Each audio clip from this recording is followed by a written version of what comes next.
Halo, perkenalkan nama saya Kristina Permatasari Sitorus dengan NIM 2002126116 dengan mata kuliah Manajemen Talenta, jurusan Manajemen Fakultas Ekonomi dan Bisnis. Di video ini saya akan memenuhi UTS Manajemen Talenta saya.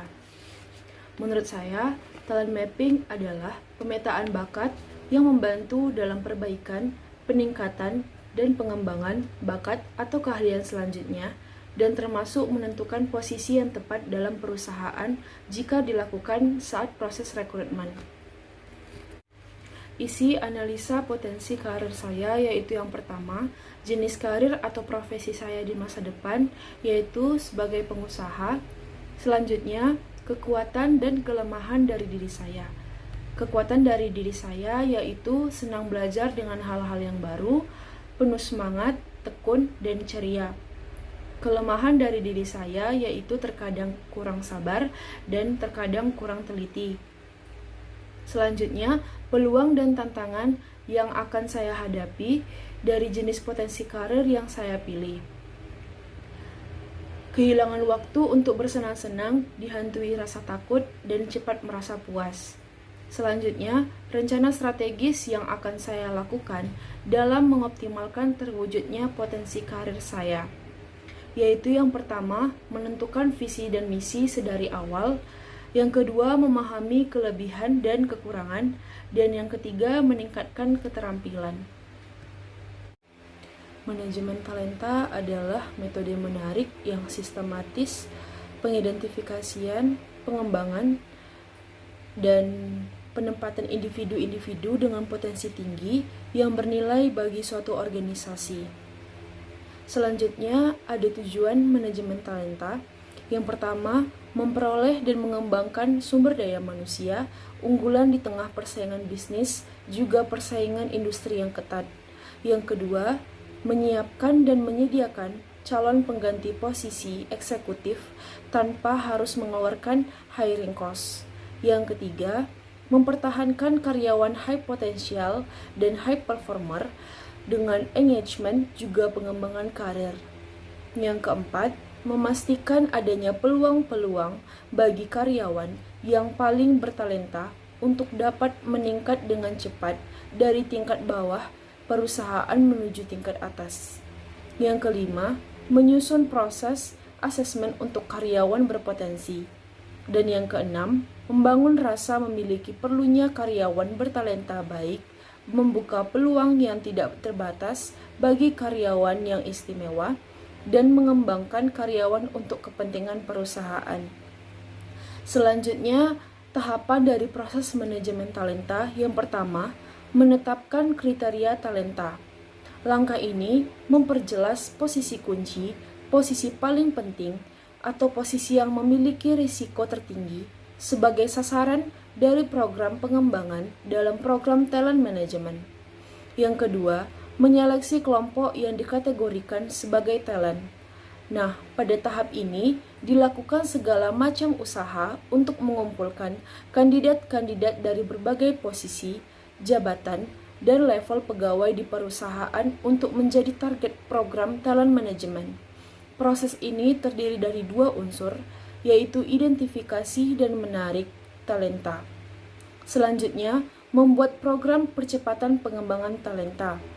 Dalam tahap ini, dilakukan segala macam usaha untuk merancang, merencanakan, dan mengeksekusi program-program pengembangan yang dipercepat yang diberikan kepada setiap anggota dari program talent management. Selanjutnya, penempatan posisi kunci. Pada tahap ini dilakukan penugasan dan penempatan atas setiap anggota dari program talent management yang telah melewati penilaian untuk menduduki posisi-posisi yang telah diidentifikasi sebelumnya. Dan yang terakhir, mengevaluasi kemajuan program. Nah, pada tahap ini dilakukan segala aktivitas untuk memonitor, memeriksa, dan mengevaluasi kemajuan setiap aktivitas. Evaluasi akan berguna untuk keputusan selanjutnya terkait. Berikut talent mapping saya.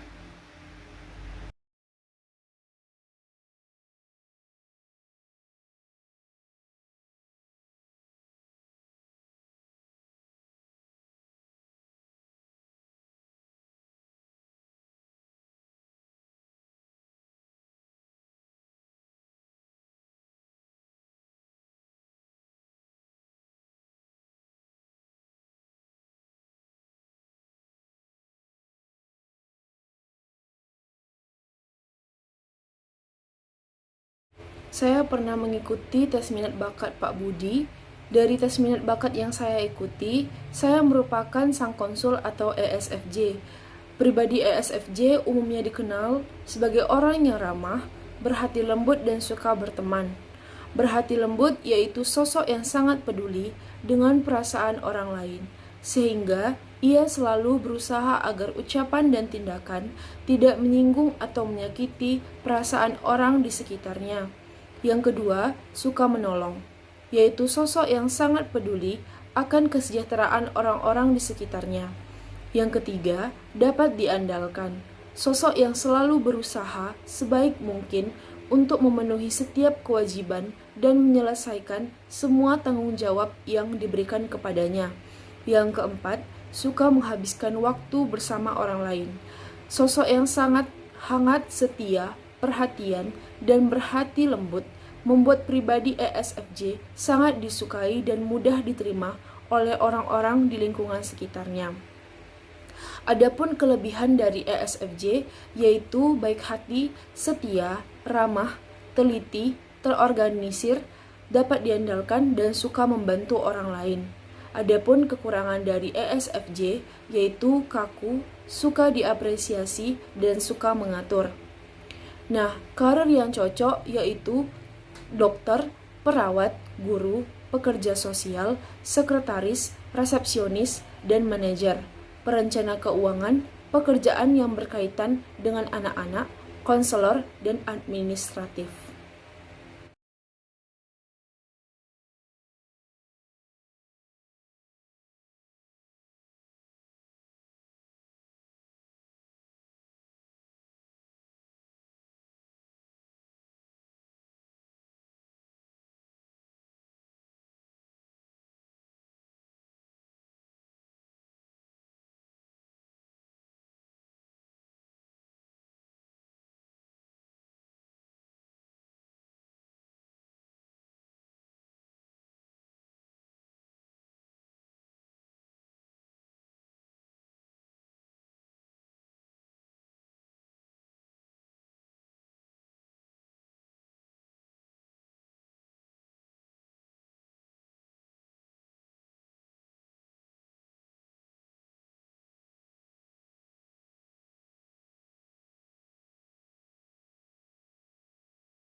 Baiklah, sekian dari video pembelajaran kreatif saya.